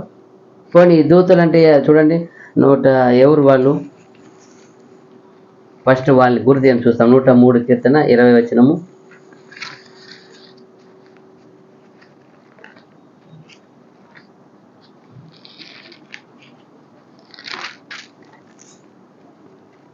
యెహోవా దూతలారా, ఆయన ఆజ్ఞకు లోబడి ఆయన వాక్యము నెరవేర్చు బలశూరులారా. ఎవరంటే ఈ దూతలు? అంటే ఏ పని చేసే వాళ్ళ పర్పస్ ఏమి? వాళ్ళు ఏమి ఉద్యోగం, వాళ్ళు ఏం పని వాళ్ళకి? ఆయన ఆజ్ఞకు లోబడి ఆయన వాక్యము నెరవేర్చు బలశూరులారా. అదిదా దేవదూతలు అంటే ఎవరో కాదు, దేవుని వాక్కును ఏం చేసేవారు? నెరవేర్చేవారు. అలాగే చెప్తారు. ఇంకా యేసు ప్రభు కూడా వెళ్ళి ఏమి నామమును నెసల్లో ముద్ర వేసిన వాళ్ళు ఏం చేయండి అంటారు. అప్పుడు ఏమని అర్థమో? వాళ్ళకి పని ఏమి? ప్రభు ఏం చెప్తే పోయి చేసుకో. వాళ్ళు పోయి తీసుకొని రావాలా. ఎవరిని తీసుకొని రావాలా? వాళ్ళు చెప్పినట్లు వాక్కును ధరించే వాళ్ళు ఎంత బాగా ఉంచండి. ఇక్కడ 104 చూసినప్పుడు కూడా వాళ్ళు ఎలా ఉంటారు వాళ్ళని చూడండి. వాళ్ళు ఏమి కనపడరు మనకి. వాళ్ళ వాయువులను తనకు దూతలుగాను, అగ్ని జ్వాలలను తనకు పరిచారకులుగాను ఆయన చేసుకుని ఉన్నాడు. చూసారా వాళ్ళు ఎలా ఉంటారంట? గాలిలో ఉంటారు, కనపడరు. దూతలు ఏం చూసేది అవుతుంది. వాళ్ళు ఇంకా అగ్నిలో ఉన్నారు. అందుకే పోయి వాళ్ళు నెబుకద్నెజర్ కాలంలో 3 వేస్తారు కదా. షడ్రక్ మేషక్ అబేద్నెగో పోయి ఏం చేశారు? వీళ్ళు పోయి 3 వేస్తే 8 మంది తిరుగుతున్నారంట. 4 ఎవరు కనపడారు? రాజు కనపడారు. ఏమప్పా నేను 8 మంది వేశారు, 4 తిరుగుతున్నారు, నేను చూస్తున్నానే. అది దేవదూతలు పోయి ఏం చేశారు? వాళ్ళని ప్రొటెక్ట్ చేశారు, వాళ్ళని కాపాడారు. వాళ్ళ మీద వీళ్ళ అగ్ని వాళ్ళని ఏం చేయలే, ముట్టని ఇవ్వలే, కాపాడేశారు. బాల్ మరి ఏం పెట్టారు? చేతిలో పెట్టేశారు. ఏమి కాళ్ళు ఏం చేయవు. అగ్ని దూతలు అంటే అగ్ని మరి, అందుకే కాపాడేదానికి అవుతుంది. మనం పోయి కాపాడడం అవుతుంది అగ్నిలో పోయి. మనము మాంసము, వాళ్ళు ఆల్రెడీ ఫైర్ అగ్ని ఉంటారు. అగ్ని వాళ్ళు ఏం చేయరు. ఈ అగ్ని ఏం చేయరు, వాళ్ళు ఏం చేయదు. అది వాళ్ళకి వాయువులుగా ఉంటారు, గాలి, అదే చెప్తున్నారు. వాళ్ళు అలాంటి వారు దూత అంటే వాళ్ళు ఎప్పుడు సంఘములో దర్శిస్తుంటారు. ఆ కాలంలో ఏం చేశారు? దూతలు, కొంత దూతలు పడిపోయినారు. నోవా ముందు కాలంలో ఎలా పడిపోయారు వాళ్ళు? స్త్రీలు ఆ రోజు ఎలా ఉన్నారని చూశారంట. చక్కని వారిని చూసి తమకు మనసు వచ్చేవని ఏం చేసేసారు? అది కూడా తప్పైపోయింది. అయితే వాళ్ళకి అన్ని ఓపెన్ కనపడతాయి. అయినా కూడా ఇక్కడ దేవుడు ఇచ్చిన ఒక రూల్స్ ఎప్పటికి ఇచ్చారు? ఇది ఎక్కడ వచ్చి ఇచ్చారు? ఎక్కడో చెప్తున్నారు ఇప్పుడు పాటించమని. ఇది ఎక్కడ ఉందో మనకి ఇది ఏమీ సరిగా లేదు. ఏమైనా ఉందా? అక్కడంతా ఉందా? అక్కడ ఎక్కడ చూస్తున్నాము? రెబెక్క వచ్చినప్పుడు చూస్తాము. ఎవరిని అడుగుతుంది? ఎలియాజర్ని. అతనే నా యజమాడు అన్నప్పుడు వెంటనే దిగి ఏం చేస్తుంది? తనని చక్కని ముసుగు అక్కడ చూస్తున్నాం. మేము కూడా అబ్రహాము కోడలు రెబెక్క వచ్చినప్పుడు చూస్తాం. అప్పటి వరకు మామూలుగా వస్తూనే ఉన్నారు. ఇప్పుడు ఎవరు ఆయన అంటే ఈయన నా యజమానుడు అని ఏం చెప్తాడు? వెంటనే ఆమె దిగి ఏం చేస్తుంది? తన ముసుగు వేసుకొని అది. అప్పుడు ఏమని అర్థమో? ఎవరన్నా చూసే విధంగా టక్కని ఏం చేసేయాలా? మనిషి లేనప్పుడు ఎట్లయినా ఎవరైనా వస్తున్నట్టు టక్కని అది పద్ధతి. అక్కడ చూస్తున్నాం, ముసుగు వేసుకోవాలి. అదే తిరిగి అలంకరణ, అది ఒక పద్ధతి ఇచ్చారు. ఇక్కడ చూడండి మళ్ళా ఏమంట? కీర్తన ఇది యాకోబు పత్రిక 2:25. యాకోబు 2:25.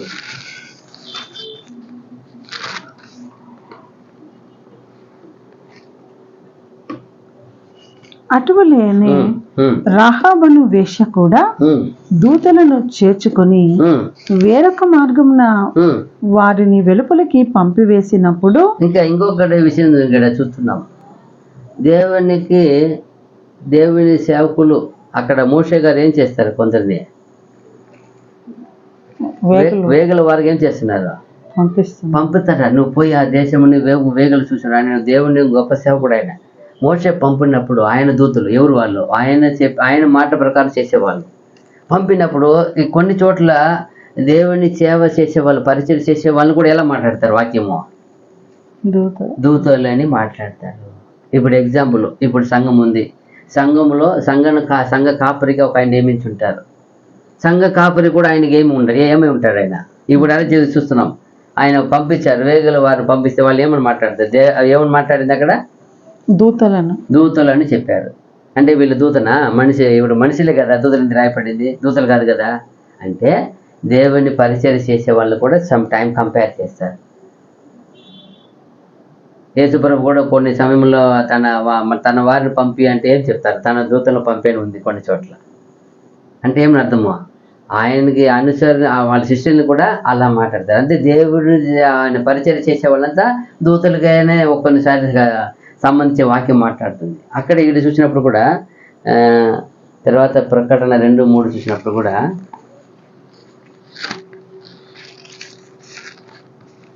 ఇంకా ఎవరికి రాయమని చెప్తారు చూడండి. ప్రకటన గ్రంథము 2:3 నీవు సహనము కలిగి నా నామం నిమిత్తము భారము భరించి అలయలేదనియు నేను ఎరుగుదును. 2:3 చదవండి. పైన ఏమైనా ఉందా? కింద ఉందా? సంఘ పెద్దకు రాయమని చెప్తారే, సంఘ దూతకు రాయమంటారు. నీ క్రియలను, నీ కష్టమును, నీ సహనమును నేను ఎరుగుదును.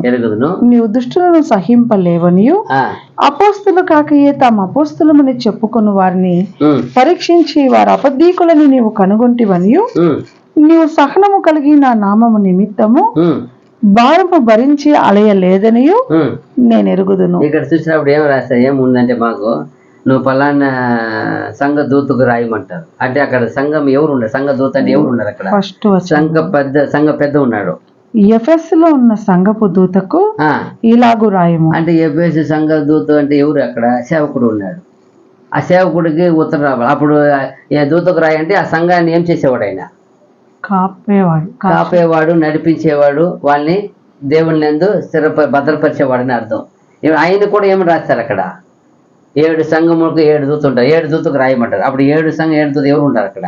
ఆ స్పిరిచువల్ దూత ఉంది. పండి అక్కడ పర్టికులర్ రాయసి పంపించేది ఉత్తరం ఎవరికే? సేవకుడికి పంపిస్తారు. 7 సంఘం సంఘం దూతకు రాయి అంటారు. ఇక్కడ పరలోక దూత అంటే చెప్పు అంటారు. పరలోక దూతకి ఏం చెప్తారా? మాటనే, ఒక మాట ఇచ్చి చాలు. వాళ్ళకి రాసేక్కర్లే. ఇక్కడ మనుషులుగా ఉండే సేవకులు సంఘ దూతకి రాస్తున్నారు. అలాగే రాసేది కొన్ని సంఘంలో సంఘ పెద్దకు కూడా దూత అని రాస్తారు. బాగా దేవుడికి అనుకూలంగా మహిమగా సేవ చేసేవాళ్ళని అలా పిలిచేది దేవుడిని ఒక ఇది. అదిదా మనం చూడవచ్చు. దేవపుత్రులను కూడా రాస్తారు, కొందరు ఏం రాస్తారు, దేవుని పుత్రులను రాయపడి ఉంటుంది, చూడవచ్చు. మళ్ళీ చూసినప్పుడు ఇక్కడ సంఘ ఏమంటే వాళ్ళు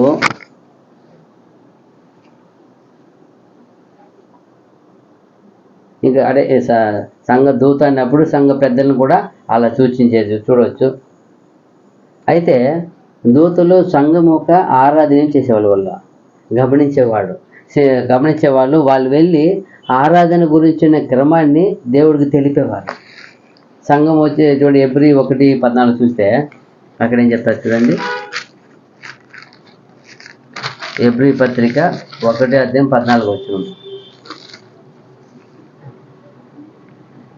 వీరందరూ రక్షణ అయిన స్వాస్యము పొందబోవు వారికి పరిచారం చేయుటకై పంపబడిన సేవకులైన ఆత్మలు కారా. చూశారా, ఇక్కడ రక్షణ ఎవరు పొందబోతారో, పొందబోయే వారికి ఏం చేసేవాళ్ళంట, పరిచారం వాళ్ళు కనపడు కానీ మనం సహాయం చేస్తారు. చాలా సందర్భాలు చూస్తాం కదా, ఎన్నో చోట్ల ఎన్నో తప్పించుకొని పోతా ఉంటాం. ఇది ఎవరు చేసేది, మనకన్ను. ఎప్పుడైతే మీరు సత్యమును ఒప్పుకున్నారో, సత్యమును ప్రకారం తీర్మానించారో, ఎప్పుడు సత్యాన్ని మీరు అనుసరిస్తున్నారో అప్పుడు మీకంటూ ఒక దూత నింపడి ఉంటారు. వాళ్ళు ఎప్పుడు ఏం పని, మిమ్మల్ని ఏం చేయాలి, వాళ్ళని కాపాడేది, భద్రపరిచి సేఫ్టీ చేయాలి. ఎందుకంటే మీరు పరలోక రాజ్యానికి ఏం చేయబడ్డారో, నియమింపబడ్డారు. మిమ్మల్ని ఆ ఒక పరలోక రాజ్యం శరీరమైన జీవితం జీవించి మిమ్మల్ని ఎత్తుకొని పోయే వరకు వాళ్ళ బాధ్యత అది, వాళ్ళు అప్పగించుంటారు. అందుకే అంటారు పౌలు గారు, మీరు పరిశుద్ధ ఆత్మని ఏం చేయకూడే, దుఃఖపరచకుడి, మీ ఆత్మను ఆర్పకుడి అంటారు. ఇదంతా ఎవరు, దేవదూతల గురించి ఉండేది. ఒక పరిచారం చేసే దూతలు. చూడండి 1 పేతురు 1:12, 1 Peter 1:12.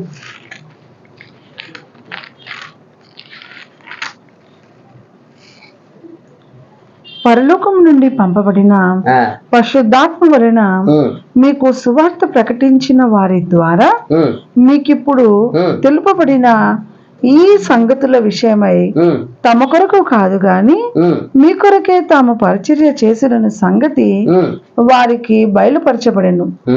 దేవదూతలు ఈ కార్యములను తొంగి చూడ గోరుచున్నారు. మీరు ఏం చేస్తున్నారు, ఇప్పుడు మనం ఏం చేస్తున్నాము, ఎవరు ఏ వాక్యం ధ్యానిస్తున్నాము, ఎవరు వింటున్నారు, వీటిని విని ఏం చేస్తున్నారు, ఇదంతా ఏం చేస్తారు, దేవదూతల పైన ఏం చేస్తున్నారా, వాచింగ్ చూస్తున్నారు. అందరికి ఆర్డర్ ఉంది. ఎందుకంటే వాణ్ణి క్రియ నా వెంట వచ్చిన అన్నప్పుడు మనల్ని ఏం చేసేది, ఒక ఏం చేస్తుంటారు, ఒకరు చెప్పి ఉండాలి కదా. అదే ఇక్కడ 138:1 కీర్తన గ్రంథము 138:1.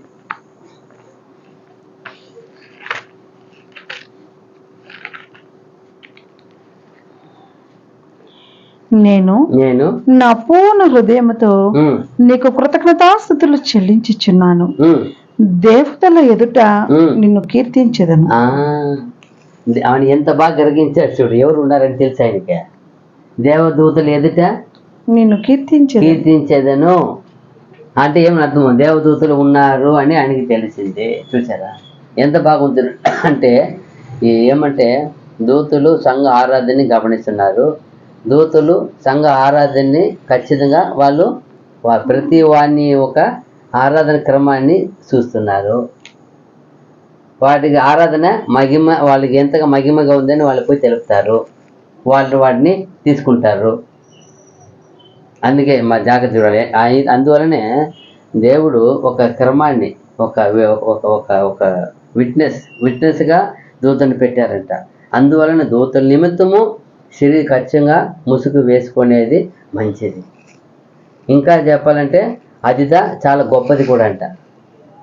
అయితే ఆమెకు ఇవ్వబడిన అలంకరణలో ఒకటి అంట. అందువల్లనే ఆయన ఇందువలన ఏమంట, దేవదూతలను బట్టి అధికార సూచన స్త్రీకు తల మీద ఉండవలను అంటారు. తర్వాత 11వ వచనము 1 కొరింథీ 11:11.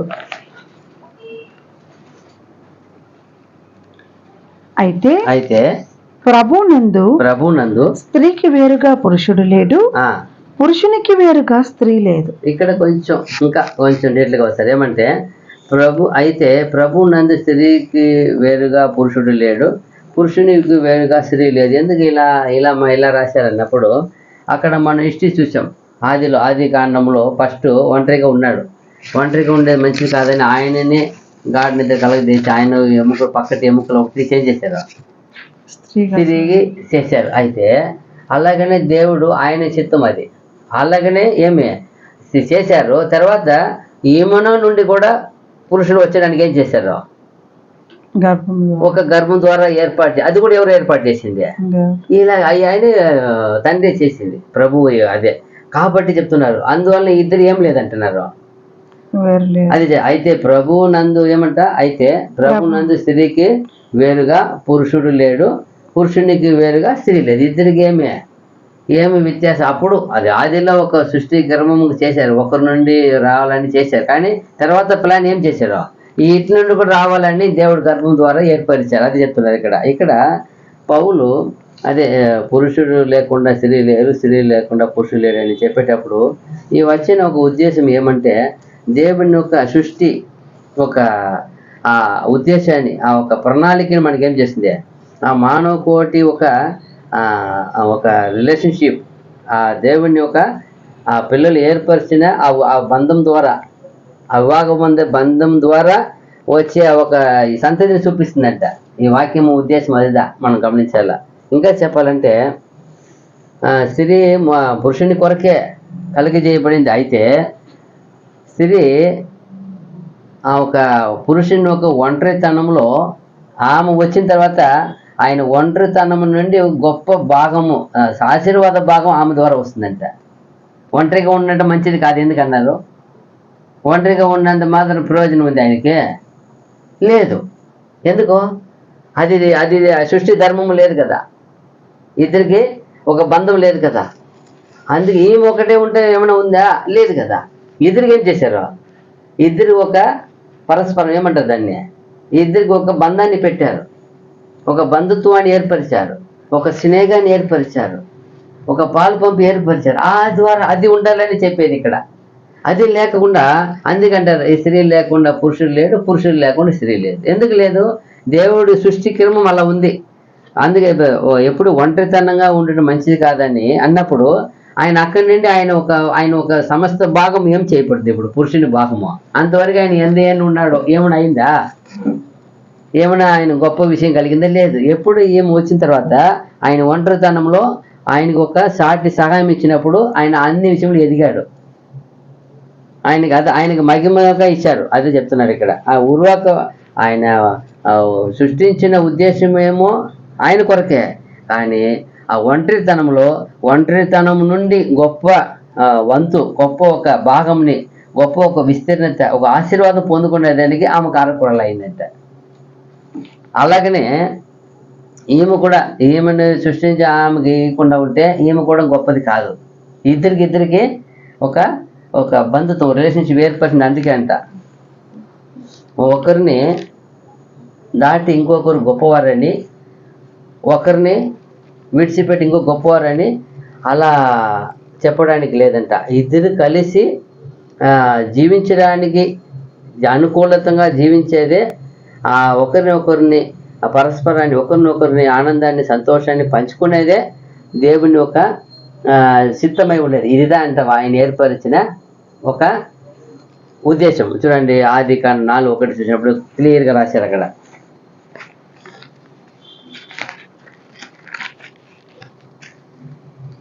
ఆదాము తన భార్య అయిన హవ్వను కూడినప్పుడు ఆమె గర్భవతి అయి కయీనుని కని, యెహోవా దయ వలన నేను ఒక మనిషిని సంపాదించుకున్నాను. నేను ఇక్కడేం చెప్పారు చూసారా? యెహోవా దయ వలన ఒక మనిషిని సంపాదించుకున్నాను. ఆయన ఉద్దేశం. ఆయన లేకుండా ఈమె ఈ యొక్క సంతతి రాదు, ఈమె లేకుండా ఆయన ఆ సంతతి రారు. చూసారా? ఇక్కడ ఇద్దరు ఈక్వల్ అని కనపడుతుంది. ఇద్దరు చేరితేనే కుటుంబం, ఇద్దరు చేరి జీవితాన్ని ఆయన చెప్పేది. ఇదే పరిపూర్ణత, ఇదిదా ఆమె ద్వారా వచ్చిన ఆశీర్వాదం. అందుకే సొలొమోన్ రాజు డీటెయిల్గా రాసేసిపోయినారు ఏమని, ఒక ఒక ఒక ఒక స్టెప్ ఎక్కువ రాసేసానని అనుకో. ఏం చెప్పాడు ఆయన, భార్య దొరికిన వాడికి మేలు దొరికను, అతను ఏం చేయబడ్డాడు, యెహోవా చేత ఆశీర్వాదము పొందదగినాడు అని రాయి పెట్టాడు. ఆయన కొంచెం రాశారు, ఎందుకంటే ఆయన 1600 మ్యారేజ్ చేశాడు కాబట్టి రాశారో ఏమో. ఆ మాట ఎవరు రాయలేదు కదా, ఆయన రాశారు చూడండి. అది ఎందుకంటే ఈ ఒక వాక్యాన్ని గ్రహించాడు ఆయన. ఎలా స్త్రీ లేకుండా పురుషుడు లేదు, పురుషుడు లేకుండా స్త్రీ లేదంటే ఆ ఒక సంతతి, ఆ ఒక నెక్స్ట్ ఆయన దేవుణ్ణి ఒక ఉద్దేశపూర్వమైన జనరేషన్ రావడానికి ఇది ఒక కారణమే. అందుకే చెప్తారు ఇక్కడ. అయితే దేవుడు పురుషుడికి స్త్రీకి శరీరం మందు వేరు ఒక కొంచెం వ్యత్యాసం ఇచ్చుండొచ్చు, శరీరం మందు వ్యత్యాసం ఉండొచ్చు. అయితే వాళ్ళు దేవుని ఒక ఆత్మీయ విషయంలో, క్రీస్తునందు ఆత్మీయమైన విషయంలో వాళ్ళు ఒక మర్యాద, వాళ్ళకు ఒక వంతు, వాళ్ళకు ఒక ఆశీర్వాదం అంత సమానమే అంట. ఎక్కడ తేడా లేదు. ఈ భూమిలో ఉన్న వరకే వాళ్ళు స్త్రీ పురుషుడు అని తేడా ఉంది. పరలోక ఆశీర్వాదం ఏమి లేదు వాళ్ళకి. ఇక్కడ లేను చేంజ్. ఎంత బాగుంది చూసారా. ఇక్కడ దేవుడు పురుషుని కొరకే పెన్నిని అదే స్త్రీని సృష్టించి ఉండవచ్చు. అక్కడ కొంచెం ఇద్దరు శరీరంలో ఒక వ్యత్యాసం కనపడి ఉండవచ్చు. అయితే ఈ సమాజంలో కూడా అలాగే ఉండవచ్చు, కొంచెము హెచ్చు తక్కువ. అయితే పరలోక దేవుని విషయంలో, ముఖ్యంగా యేసు ప్రభునందు ఆత్మీయమైన విషయంలో వాళ్ళకి కావాల్సిన మర్యాద, దేవుని ఒక వంతు, దేవుని ఒక ఆశీర్వాదం అంతా సమపాలు ఉందంట.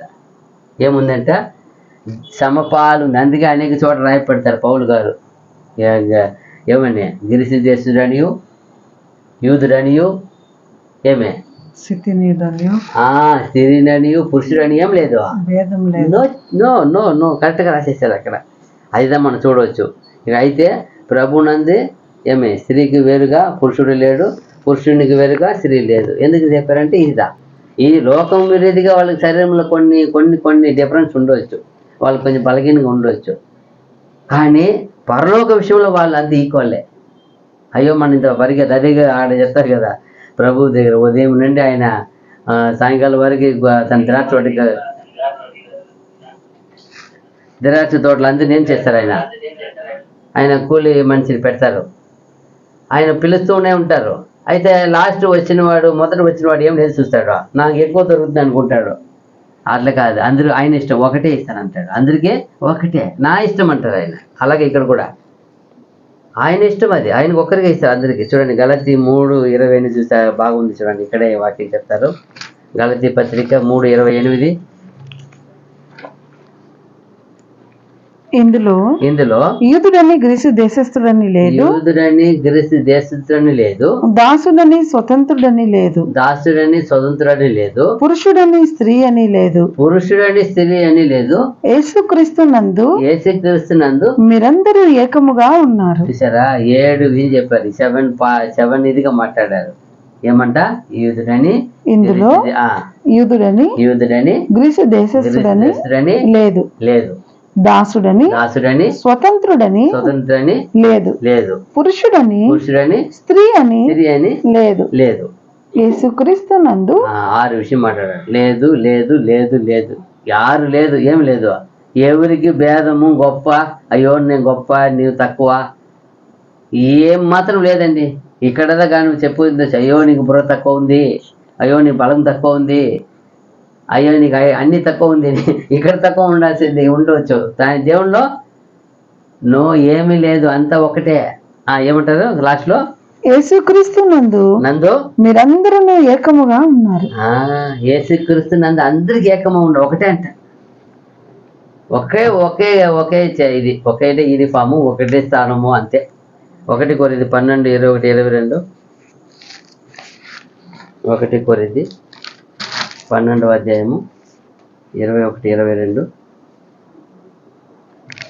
కనుక కన్ను చేతితో నీవు నాకు అక్కర్లేదని చాలదు. చెప్పండి, అవుతుంది.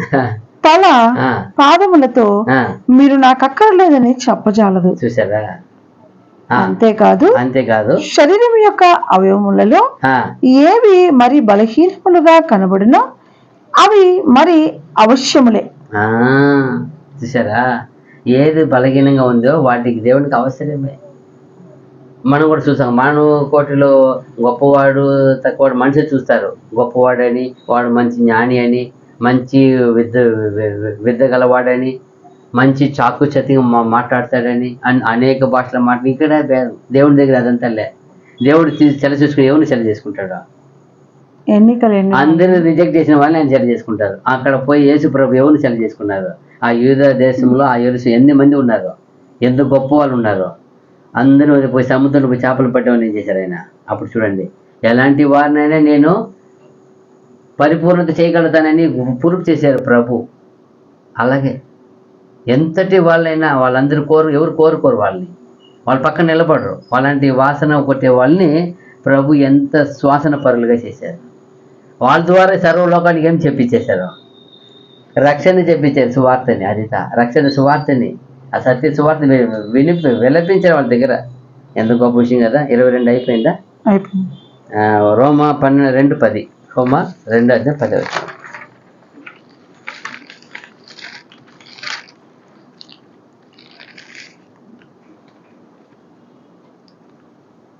సత్క్రియ చేయు ప్రతి వానికి మొదట యూదునికి గ్రీసు దేశస్థునికి కూడా మహిమయు ఘనతయు సమాధానమును కలుగును. ఒకటే గురి దేవునికి.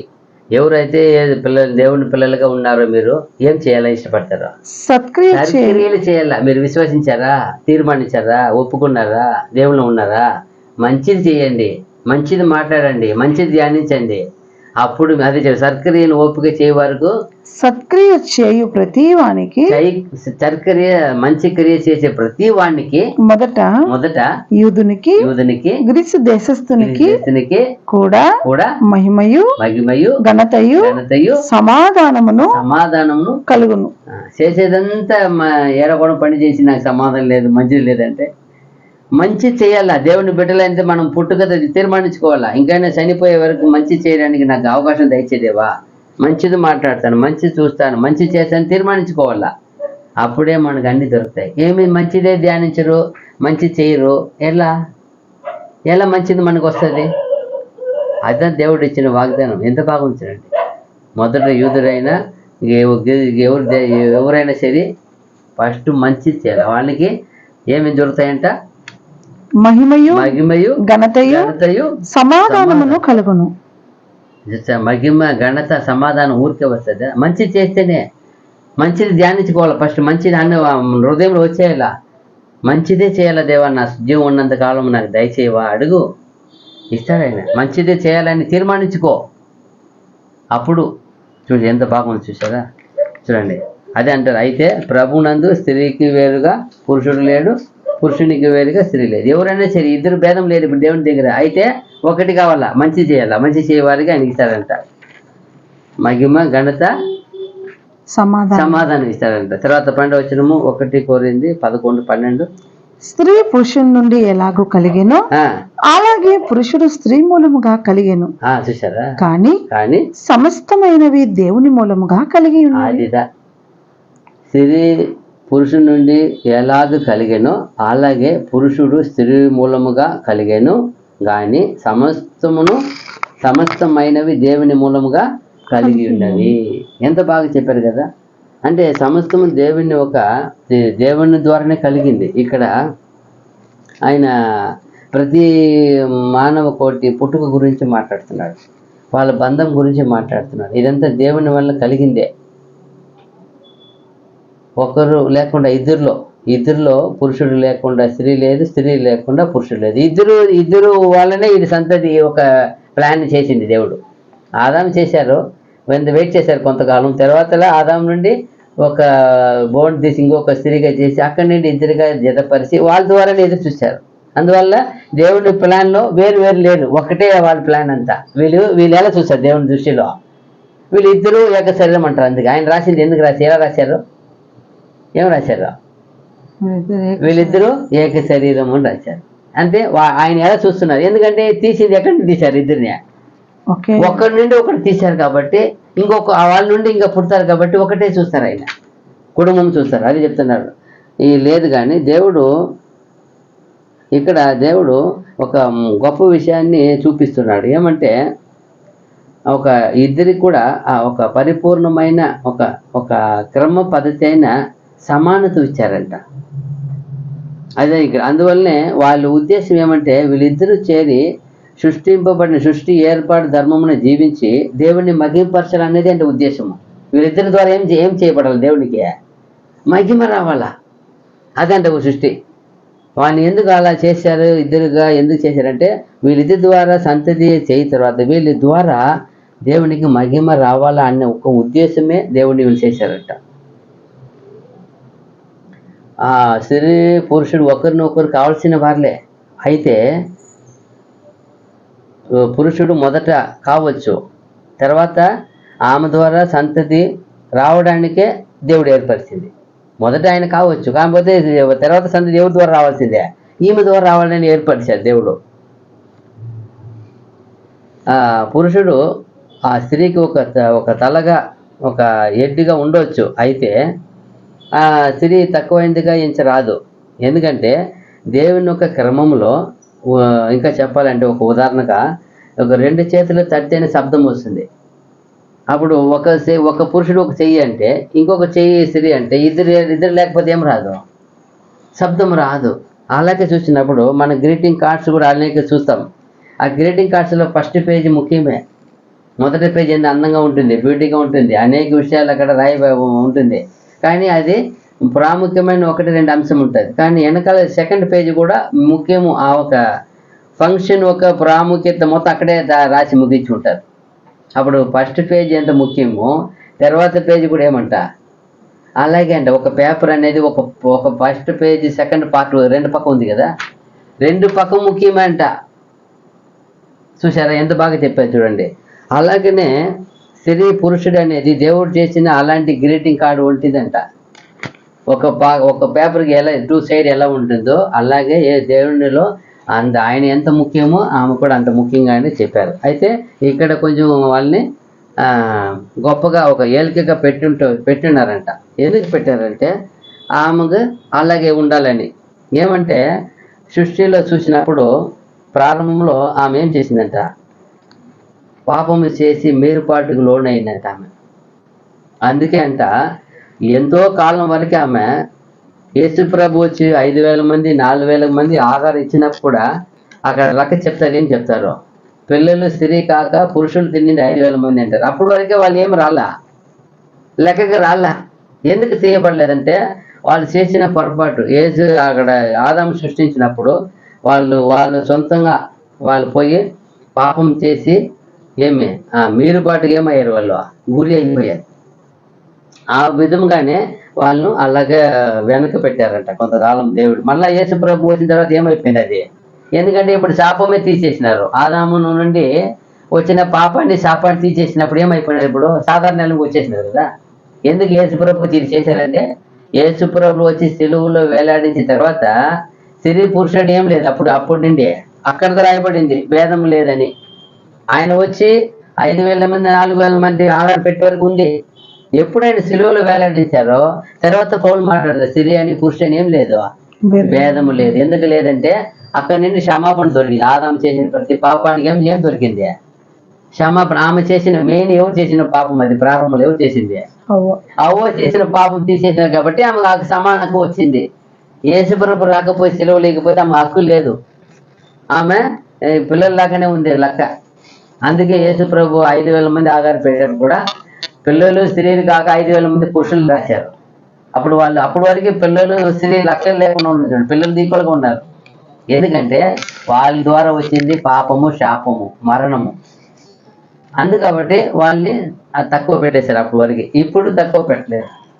అందుకే ఇక్కడ చూసినప్పుడు ఆ విషయము. ఇంకా చూస్తే ఈ యొక్క ఏలిక ఏమంటారు, ఆ లీడర్షిప్, ఆ క్రమము, ఆ ఒక పుట్టుక, ఆ క్రమము, ఇవంతా కూడా దేవుని ఆయన ఒక ఆధిపత్యములో ఆయన ద్వారా చేయబడింది. సమస్తం ఆయన ద్వారా ఏం చేయలేదు, ఎంత వీళ్ళంతా చేసిన ప్రణాళిక అంట. ఆయన చేశారంట. ఎవరు ఏలికగా ఉండాలా, ఎవరు వాళ్ళకి అనుసరులుగా ఉండాలా, ఎవరు వాళ్ళకు పని వాళ్ళగా ఉండాలా, ఎవరు వీళ్ళకి పిల్లలుగా ఉండాలా, వీళ్ళ ద్వారా ఇదంతా ఒక క్రమ పద్ధతి అయిన ఒక కట్టుదిట్టాలతో ఏర్పరిచిన ఒక ఏమంట, ఒక ఐక్యత అంట, ఒక ఫ్యామిలీ ప్లాన్ అంట. ఇదంతా దేవుని మూలం కలిగింది. ఇదంతా ఎవరి మూలం కలిగింది? దేవుడు కలిగించింది. అందుకే అంటారు కదా, యోబు దగ్గర వచ్చి ఏమంటారు, అక్కడ ఒక పెద్ద లిస్ట్ ఇస్తారు, నువ్వు వెళ్తావా ఒక జింక ఈయన కాలంలో ఎరుగుతావా? ఎందుకో ఇవంతా ఎవరిది ప్లాన్? అంతా ఎవరిది ప్లాన్? ఇదంతా గాడ్, దేవదేవుని ప్లాన్ ఇదంతా. నువ్వు ఒక కాలంలో ఎరుగుతావా అని అడుగుతారు. కాలాన్ని ఎరుగుతావా? ఏ కాలం ఏం జరుగుతుంది నీకు తెలియదా? ఎన్నో ప్రశ్నలు అడుగుతారు. ఆయన ఏమంటారు, ఒక డోర్ మూసుకొని ఏమంటారు, నేను వ్యర్థమైన వాటిని ఏం చేశాను, విలాపించాను చెప్పేసారు. అందువల్ల అలాగని ఇక్కడ చూసినప్పుడు అదే ఇవంతా ఒక లీడర్గా, ఒక ఒక సమాజంలో గొప్పవాడుగా, ఆమె ఒక బాధ్యత కలిగిన వ్యక్తిగా, ఆమె ద్వారా పుట్టుక, ఆమె ద్వారా పెంపకము, ఆ క్రమం అనేది ఇవంతా కూడా దేవుని ఒక కట్టుదిట్టమైన చట్టాలతో, దేవుని బయట ప్రేమ బంధముతో కూడిన ఒక గొప్ప ప్రణాళికగా చేసి దేవుడు పెట్టారంట. ఈ దేవుడు తీర్చిన, దేవుడు ఒక గీచిన ఈ ఒక ప్రణాళిక అంట. అందుకే ఏం రాశారంట లాస్ట్లో, స్త్రీ పురుషుని నుండి ఎలాగ కలిగినో అలాగే పురుషుడు స్త్రీల మూలముగా కలిగాను, కానీ సమస్తమైనవి దేవుని మూలముగా కలిగిన. సమస్తము వీళ్ళు కాదు, వీళ్ళు ప్లాన్ చేసేది ఒక గొప్ప దేవుడు ఉన్నాడు. వీళ్ళు నిమిత్త మాత్రులు, ఆయనే గొప్ప సమస్తం జరిగించే సర్వాధికారి అంటున్నారు ఆయన. అది ఆయన చూడండి, కీర్తన 139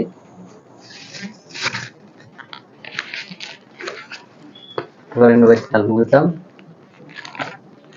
139, 14, 15, 16. కీర్తన గ్రంథం 139 అధ్యాయము.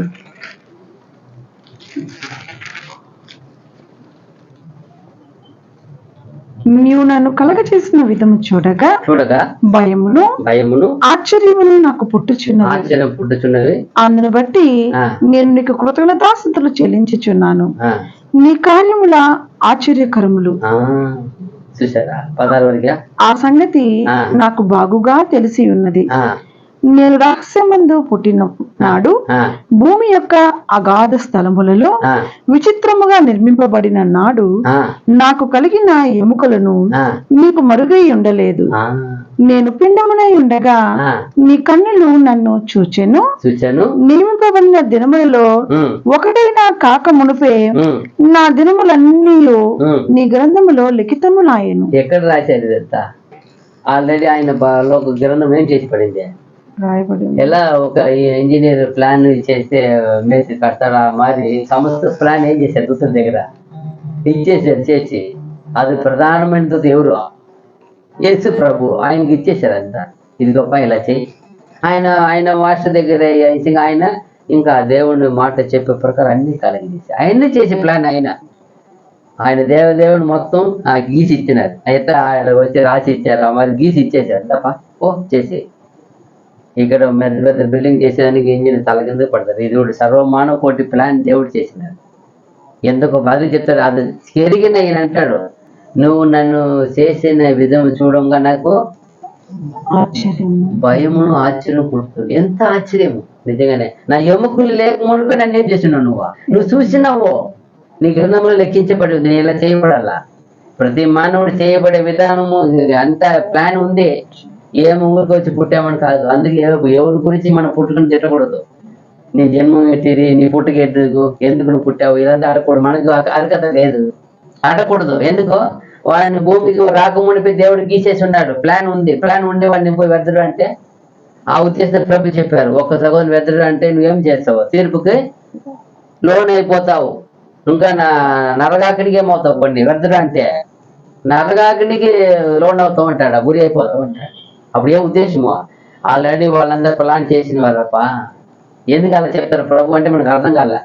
ఇప్పుడు ఏమో అర్థమైందంటే ఎవరిని మాట్లాడినా అది దేవుని గ్రంథంలో ఏం చేయబడింది ఉంది. అక్కడ నా గర్భంలో ఎముకలు లేక మునిపే నీ గ్రంథం నానేం చేయబడింది.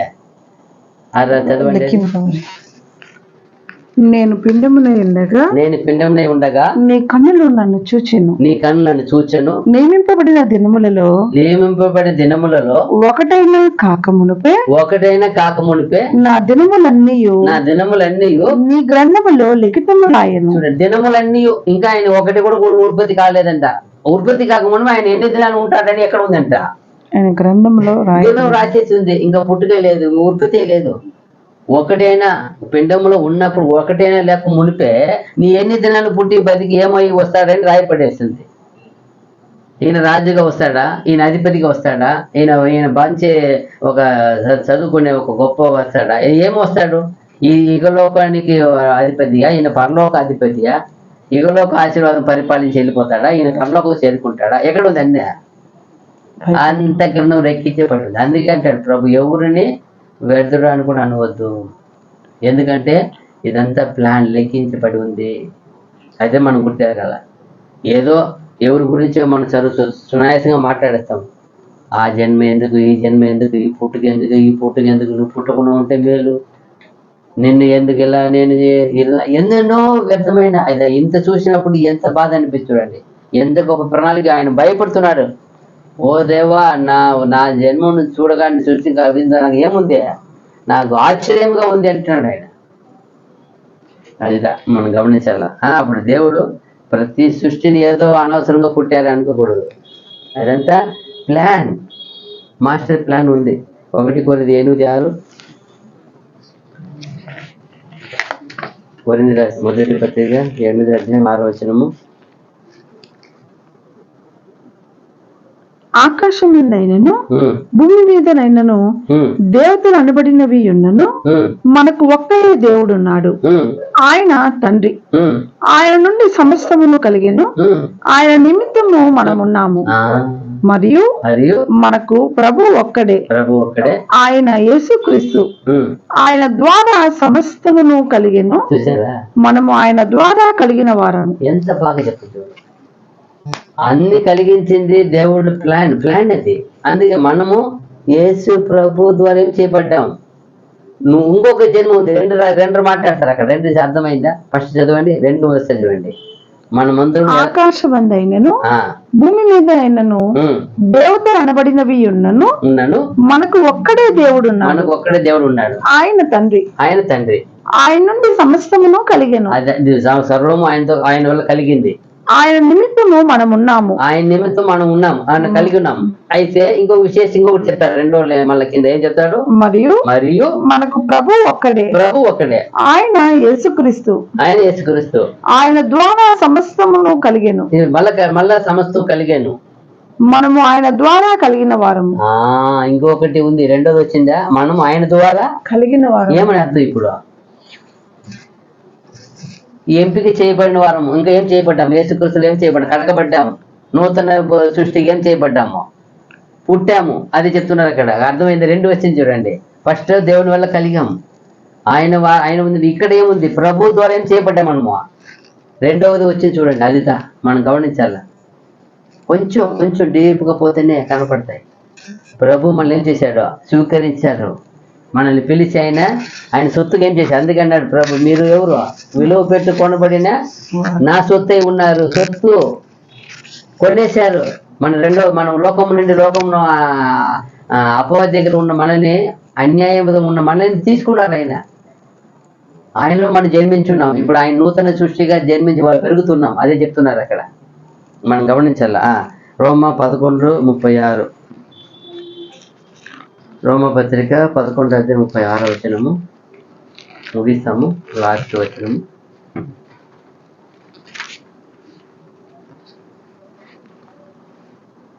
ఆయన మూలమునను ఆయన ద్వారాను ఆయన నిమిత్తమును సమస్తము కలిగి ఉన్నది. యుగముల వరకు ఆయనకు మహిమ కలుగును గాక. చూసారా? సమస్తము ఎవరి వల్ల కలిగిందే? ఆయన మూలమునను ఆయన మూలమునను ఆయన ద్వారాను ఆయన ద్వారాను ఆయన నిమిత్తమును ఆయన నిమిత్తమును సమస్తము కలిగి ఉన్నవి. సమస్తము కలిగి ఉన్నది. చూసారా? యుగముల వరకు ఆయనకు మహిమ కలుగును గాక. ఆమేన్. ఆమేన్. ఇదంతా ఏదేదో దేవతలు అనబడినాయి, ఎవరు ఏం చేయలేవు. అవి ఆయన వాటి ద్వారా ఏం చేయలేదు, కలగబడలేదు. ఏవి కలిగించిందంతా ప్రభు కొరకే, ప్రభు ద్వారా, ప్రభు నిమిత్తమే కలగబడింది. అది చెప్తున్నారు అక్కడ. అందుకంటారు స్త్రీ నుండి పురుషుడు ఎలాగ కలిగానో అలాగే పురుషుడు స్త్రీ మూలంగా కలిగాను, కానీ సమస్తమైనవి దేవుని మూలంగా కలిగి ఉన్నది. సమస్తము దేవుని మూలంగా కలిగింది. దేవుడి ప్లాన్ ఇదంతా. కాబట్టి ప్రియమైన సహోదరి, ఇంతవరకు ఓపిక ఈరోజు కూడా దాదాపు 12 వచ్చిన వరకు 11 అధ్యాయంలో 12 వరకు చూస్తున్నాం. దేవుని చిత్తమైతే రాబోతున్న మనం కంటిన్యూ చేస్తాం. ఓపిక విన్న అందరికీ వందనములు. God bless you. ఆమేన్.